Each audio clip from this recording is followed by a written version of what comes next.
Buenos días, mis hermanos. Sean bienvenidos a un devocional más de la Iglesia Bíblica Mad.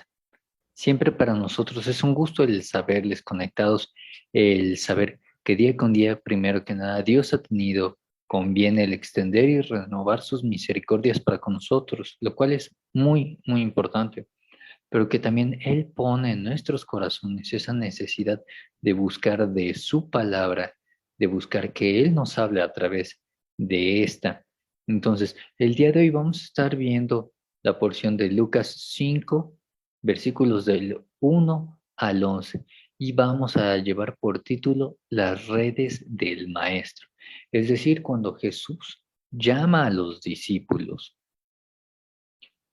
Antes de empezar con este tiempo devocional, oremos para que sea Dios hablando a través de su palabra, que esta palabra sabemos que es palabra viva, que siempre trae algo nuevo a nuestras vidas, a nuestros corazones, pero también pidamos por la sabiduría y el entendimiento y un corazón dispuesto a entender, a escuchar. Oremos. Bendito Dios, en esta mañana te damos gracias porque nos permites estar reunidos como iglesia, Señor, porque tú nos permites el tener este tiempo devocional, disfrutar de este, pero sobre todo porque nos permites el profundizar más en tu palabra día con día. Y te pedimos que tú seas con nosotros, que tú nos llenes de sabiduría y entendimiento en este tiempo y que nos hables en todo momento, que nos des esa capacidad de poder escuchar aquello que tú quieres enseñarnos.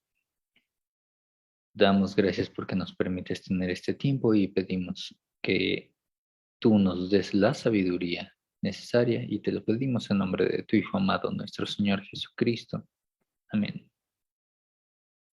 Bien, mis hermanos, como les decía, vamos a ver esta porción de las redes del Maestro. Y esto tiene que ver mucho con lo que pasa actualmente. Cuando nosotros pensamos en redes, lo primero que se me viene, redes sociales. Y es un fenómeno que ha invadido al mundo. Las redes sociales, el alcance que puede tener una persona a mayor número de seguidores, pues se considera más importante la persona. Más allá de que si recibe una monetización por lo que hace, a mayor número de seguidores es alguien más reconocido, alguien a quien decimos, ah, es famoso. ¿Por qué? Porque es tal persona. Puede ser que para los que somos arriba de 30 nos dicen, ah, es que el youtuber tal, ¿qué? ¿Quién? Es que tiene 50,000 seguidores. Ah, ok, y vas y ves sus videos y resultan ser una tontería, pero la gente le sigue porque se identifican con ello, porque le ven, le encuentran algo interesante. Yo en lo particular no, pero bueno.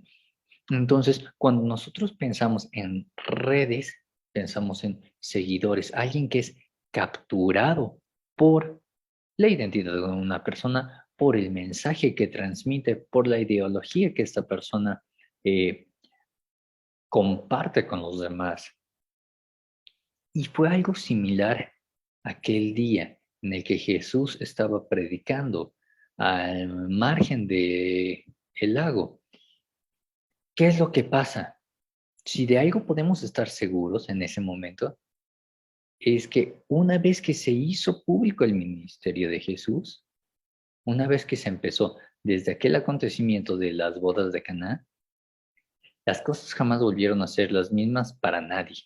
La gente empezó a escuchar de aquel hombre que hacía milagros, que sanaba enfermos, que alimentaba a multitudes. Y para él, pues ya no había forma de cómo entrar desapercibido a una ciudad, a un pueblo, a un poblado, sin que la gente no se reuniera en torno de él para escucharle, pero también para pedirle milagros de sanidad, de restauración. Entonces, aquí podríamos pensar una cuestión. ¿Qué es lo que realmente buscaban esas personas? ¿Buscaban sanidad espiritual o una sanidad meramente física? ¿Por qué Jesús se había vuelto tan popular entre las personas? Y lo último, ¿qué era lo que él les ministraba? Entonces nos vamos a enfocar en esas tres preguntas y al final las vamos a resolver. Regresamos ahora ya a nuestro contexto actual. Hoy en día sabemos que hay pastores que no conciben la idea de ministrar en X iglesia sin contar con un micrófono que amplifique el volumen. ¿Qué tan distinto es esto a un Jesucristo que vemos en este pasaje predicando tomando una barca, bueno, dos barcas, pero él iba a bordo de una, tomándola, alejándose de la costa y usando simplemente su voz para alimentar a las multitudes? ¿O qué hay de aquellos líderes de alabanza que sin su equipo necesario o luz no pueden llevar a cabo su labor? ¿Por qué? Porque pues los instrumentos no suenan. Tal vez muchos de nosotros incluso podríamos pensar que una iglesia sin sillas, sin iluminación, sin púlpito o incluso sin el edificio físico simplemente no puede funcionar. ¿Por qué? Porque son concepciones nuestras. Pero ¿qué pasó 1900 años atrás con nuestro Señor Jesucristo? No contaba con estas comodidades y sin embargo, ello lo llegó a frenar. Como les decía, no necesitó un micrófono, pues su palabra, pues su voz, lo que compartía con las personas. Puede ser que hoy en día nosotros digamos, es que si yo tuviese estos estudios en determinado seminario, hablemos desde un diplomado hasta una licenciatura o una maestría, es que si yo tuviera esta capacitación en tal, podría alcanzar, es que si yo tuviera esta Biblia, que es la nueva versión y la más reciente y la más fidedigna, podría compartir, es que si yo tuviera, y siempre estamos con el si tuviera, si tuviera, si tuviera. Jesús no contaba con estas facilidades. Claro, era Dios hecho hombre, pero sin embargo, ninguna de las limitantes que hablamos ahorita le frenaban. Entonces, nosotros no veamos limitantes en nuestras vidas. Ahora, ¿qué pasa con las personas de aquel entonces? Pues bien, muchas de esas personas vivían asfixiadas por el peso de los mandamientos impuestos por los fariseos y también por los escribas. Tenían que cumplir toda una ley que era arriba de 600 mandamientos. Y a pesar de que estaban abrumados por esa ley, buscan a alguien que les hable, que les comparta, que les alimente, como si no hubiesen tenido suficiente. ¿Por qué?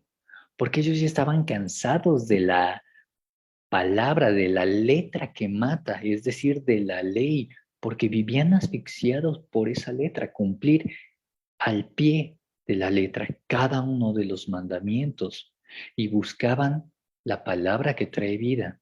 Es decir, escuchaban mucha teología, mucho lenguaje elevado, muchos versículos, muchas porciones, pero no veían ese cambio, no recibían esa ministración de la palabra viva, porque simplemente quienes les ministraban no ministraban, solo compartían, porque no tenían la palabra viva.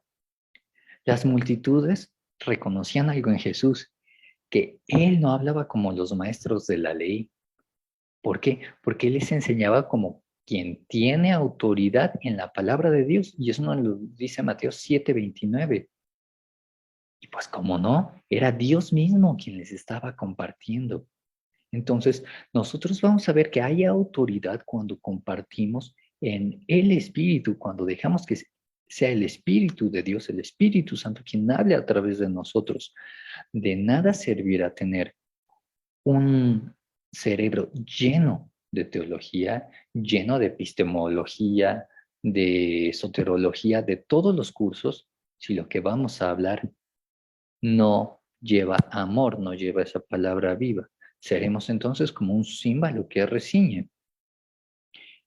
Y en las iglesias de hoy en día podemos encontrar dos tipos de estas personas, de estos necesitados de la palabra viva.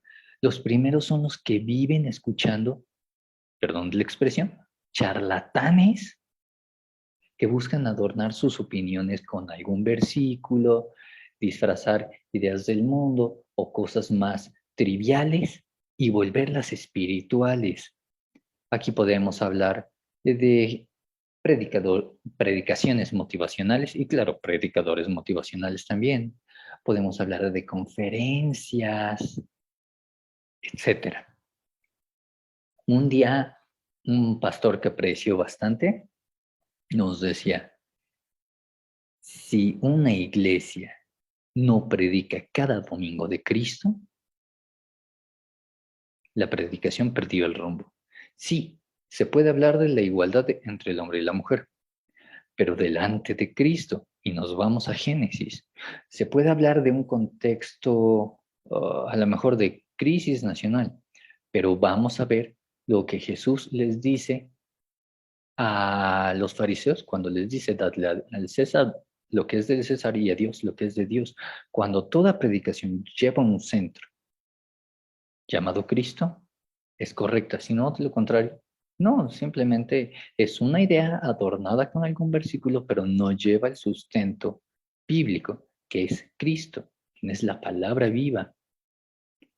Otro tipo que podemos encontrar son aquellos que viven al contrario, escuchando prédica tras prédica, las ponen en YouTube, incluso Spotify o cualquier otro medio de streaming, viven tomando miles de cursos, se capacitan mucho en el texto, se vuelven unas cabezas teológicas increíbles, pero jamás profundizan en el texto ni se dejan ser transformados por la palabra viva, porque si no verían que en vano es el conocimiento si nosotros no lo ministramos y lo compartimos en amor.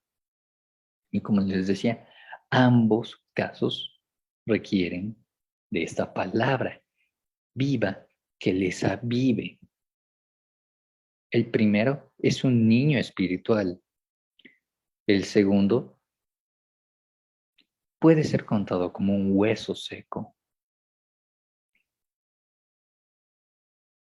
Ahora, como un segundo punto también podemos mencionar algo. Y esto tiene que ver con Jesús, ya no con las personas. Jesús en ningún momento se dejó impresionar por las multitudes. No era un hombre que buscase la fama o ser reconocido, por una sencilla razón, porque a él no le movían, no le seducían los números. Él estaba interesado en los individuos. Hoy en día, volviendo al contexto de los TikTokers, los YouTubers, los Instagramers, todos los que buscan a alguien que les siga y ser famosos. A mayor número, mayor es su alcance, porque la gente los sigue, porque dicen, ay, mira, tiene 60,000 seguidores, así son tonterías lo que comparte, tiene 60,000 seguidores, yo voy a hacer el 60,001, y así se van sumando día con día más. Pero en este caso Jesús, a él no le importaban los números, él lo que estaba interesado era en los individuos, en tocar el corazón, la vida de las personas.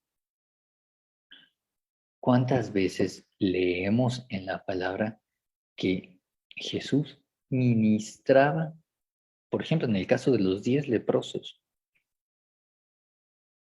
obró en 10 leprosos, pero solo uno regresó? Y Jesús estaba interesado en ese uno. El mismo Jesucristo lo menciona cuando da la parábola de las ovejas. Tiene 99 y se pierde una y va por esa. Siempre su interés fue el individuo, no la multitud. Claro, predicaba sermones cuando la gente era mucho y se aglomeraban en torno a él, pero él prefería ministrar a los individuos mientras que tocaba sus corazones.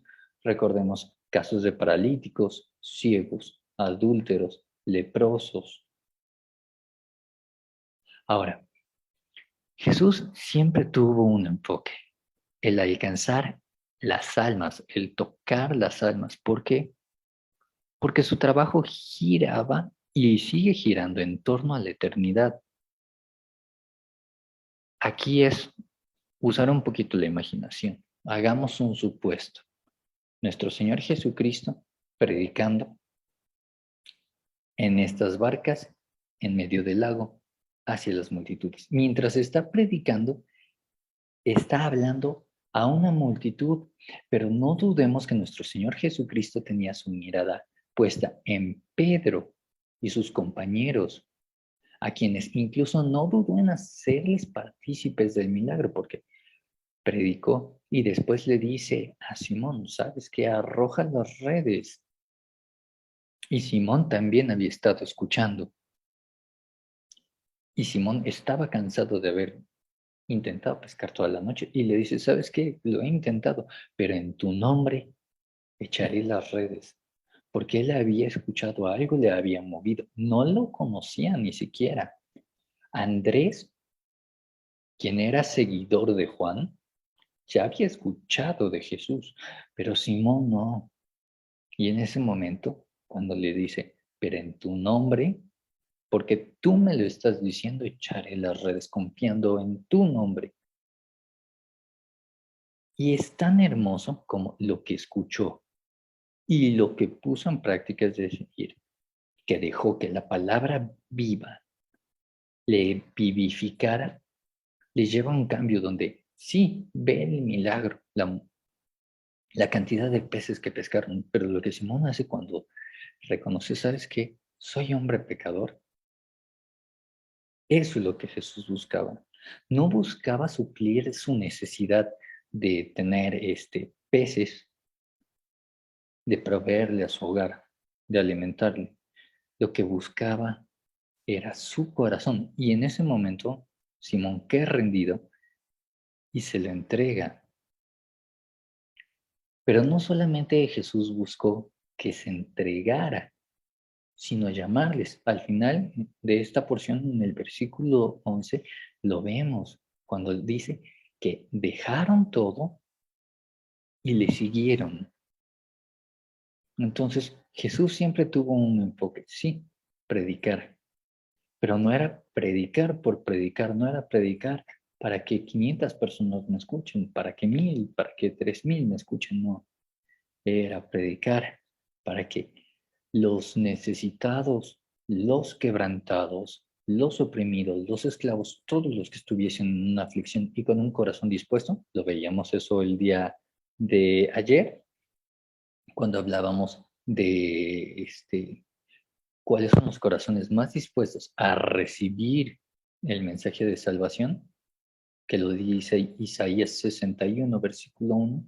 Entonces, eso es lo que a nuestro Señor Jesucristo le interesa. Si se dan cuenta, no menciona que le hayan seguido todas las personas. Quienes le siguieron fueron unos pocos,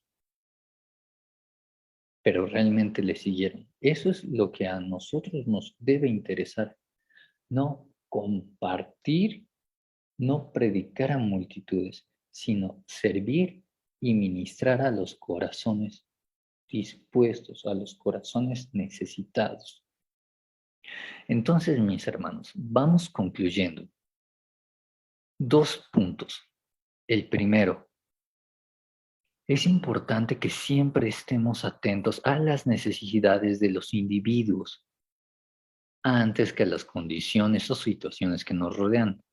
Como mencionaba al principio, no es que si yo tuviese estas condiciones, si yo estuviese bajo estas situaciones, si yo hubiese capacitado en esto, si yo tuviese esto en mi poder, podría servir y compartir mejor. No, es esta persona está aquí porque Dios la ha puesto y yo tengo que ser ese instrumento por el cual Dios va a actuar a través de su Espíritu Santo. Como les decía, de nada nos servirá dar una prédica teológica y elevada si muchas personas no la van a entender, pero si sobre todo no dejamos que sea el Espíritu Santo quien hable a través de nosotros, quien dé esa palabra de vida que la persona requiere en ese momento. Y el segundo aspecto, no vivamos, y aquí es un área de mucho cuidado, lo voy a decir con mucho cuidado, y es algo que tenemos que vivir todos. El cristianismo ser cristianos, ser hijos de Dios, ser siervos fieles, no puede tener ninguna relación con buscar fama y seguidores como el mundo lo piensa, como el mundo nos dice, es que eres famoso porque tantos te siguen. No, no caigamos en el engaño de que somos instrumentos efectivos de Dios porque hemos servido en X o Y ministerio, porque hemos compartido a X o Y tantas, porque hemos llevado a los pies de Cristo a determinado número de personas, porque al final de cuentas todo eso pudiese ser contado como vanidad también. Y el día que estemos delante de la presencia del Señor, todo lo que hayamos hecho, recordemos que va a ser pasado por fuego y lo que sea vanagloria va a ser quemado como la hojarasca. Entonces, busquemos que cuando nosotros sirvamos, cuando nosotros compartamos, lo hagamos buscando impactar el corazón, no impactar a la mente con conocimiento, no entretenerla, no incluso llevarle a través de un estudio bíblico, sino vamos a buscar impactar su vida de una forma positiva. De nada servirá decirle a una persona, ¿sabes qué? Mira, te compro este libro, léetelo y platicamos de aquí a 10 días o de aquí a 20 días a ver qué entendiste y si tienes alguna duda te medio asesoro y después aceptas a Cristo. De nada va a servir hacer algo así. ¿Por qué? Porque lo que tenemos que hacer es un ministerio uno a uno. Sí, podemos predicar, podemos compartir, podemos arrojar las redes buscando a aquellos que están en necesidad, a aquellos que están preparados. Pero una vez que los hallamos, tenemos que ir uno por uno a ministrarles, a servirles, a impactar en sus corazones de forma positiva. ¿Y cómo lo vamos a hacer? Con un buen testimonio y nada más. Ese buen testimonio, ¿cómo se va a notar?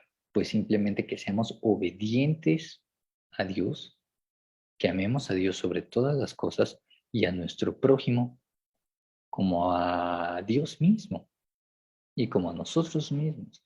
Entonces, ok, ¿cómo lo voy a impactar? Que seamos obedientes, es decir, que cumplamos con lo que dice la palabra de Dios. Recordemos que el peor testimonio que se puede dar puede ser como el de los fariseos. Hagan lo que dicen, no lo que hacen. Nuestro testimonio tiene que ser congruente. Un testimonio congruente va a denotar la obediencia y el amor que tenemos por Dios y también el interés que tenemos por el perdido. Eso es lo que va a mover. Jesús tenía este interés donde veía necesidad, ahí estaba Él supliendo esta necesidad. Entonces, volviendo a las preguntas del inicio, ¿qué era lo que realmente buscaban las personas? Si habían 100 personas en torno a Jesús, puede ser que 90 buscaban alimento físico, sanidad, y el otro 10% buscaban la palabra viva. Sacamos esta estadística con base en los 10 leprosos. Solamente uno regresó. ¿Por qué se había vuelto tan popular? Porque ministraba los corazones. No solamente hubo multiplicación de panes, no solamente hubo sanidad física, no solamente hubo incluso el caso de levantamiento de Lázaro. Jesús era popular porque lo que compartía, lo que hablaba, lo hacía con autoridad, con amor, buscando que las personas fuesen transformadas por lo que Él les compartía, no transformar a las personas con lo que Él les imponía, que era la práctica de los fariseos. Y el tercero, ¿qué era lo que Él les ministraba? Recordemos el caso de la mujer samaritana cuando le dice, si yo te diese del agua viva, jamás volverás a tener sed. Y la mujer samaritana le dice, dame de esa agua, dame del agua que tú me estás hablando, porque yo vengo aquí todos los días por esta agua física y sin embargo tengo sed. Dame de esa agua que tú me dices que jamás volveré a tener sed, que jamás volveré a estar necesitada. Eso es lo que Jesús hace. Cuando nosotros venimos a Él en una necesidad, no solamente va a suplir, va a ministrar lo que se ve, lo que aparenta. Él va mucho más allá, al fondo, a los corazones y suple conforme a las necesidades de nuestro corazón. Demos gracias por eso, porque nuestro Señor Jesucristo siempre ha obrado de esa forma, siempre ha buscado ir más allá con nosotros. Cuando nosotros buscamos respuesta de una oración, a veces Él responde más allá de nuestras expectativas, más allá de lo que orábamos. O cuando buscamos también de su guía, Él nos muestra un camino que muchas veces nosotros no éramos capaces de ver. ¿Por qué? Porque Él ministra a nuestros corazones, no a nuestro entendimiento, no a lo que creemos necesitar, sino a lo que realmente necesitamos. Y demos gracias por ello. Oremos, mis hermanos. Bendito Dios, en esta mañana te damos gracias porque tú nos permites tener este tiempo devocional como iglesia. Damos gracias por tu palabra porque sabemos que esta nunca viene vacía y es ese río de agua viva, esa palabra viva que sabemos que conforta nuestros corazones, pero también en muchos momentos que nos transforma y que nos lleva a cambiar aquello que tú quieres que cambiemos. Bendito Dios, te damos gracias por esto y pedimos que en esta mañana tú seas con nosotros, tu palabra sea con nosotros, que podamos seguirla meditando a lo largo de la mañana. Y te damos gracias porque nos permites tener este tiempo, Señor. Te pedimos que si hoy tú pones en nuestras vidas la oportunidad de compartir, que lo hagamos desde una forma como tú nos has enseñado, buscando ministrar al corazón antes que solamente suplir las necesidades físicas o aparentes de las personas. Y si has visto en nosotros alguna limitante autoimpuesta, ayúdanos a quebrar esas barreras y que en todo momento dejemos que sea tu Santo Espíritu quien obre a través de nosotros solamente por obediencia y gracia tuya, bendito Dios. Te agradecemos por esto, en nombre de tu Hijo amado, nuestro Señor Jesucristo. Amén. Pues bien, mis hermanos, sean bendecidos el día de hoy, que Dios les cuide y les guarde en todo momento. Y recuerden, tenemos todavía otro devocional el día de mañana a las 9:30 y de miércoles a viernes es a las 8 de la mañana. Dios les bendiga.